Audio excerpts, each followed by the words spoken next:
بسم اللہ الرحمن الرحیم۔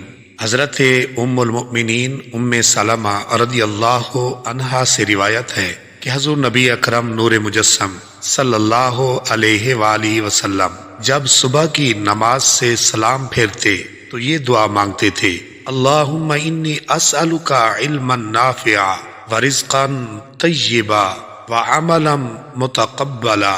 اے اللہ، میں تجھ سے فائدہ دینے والے علم، پاک رزق اور قبول ہونے والے عمل کا سوال کرتا ہوں۔ اس حدیث مبارکہ کو ابن ماجہ نے اپنی کتاب سنن ابن ماجہ کتاب اقامت الصلاۃ والسنۃ فیہا باب ما یقال بعد التسلیم میں حدیث نمبر 925 کے تحت ذکر کیا ہے۔ ناظرین، یہ بہت ہی پیاری دعا ہے۔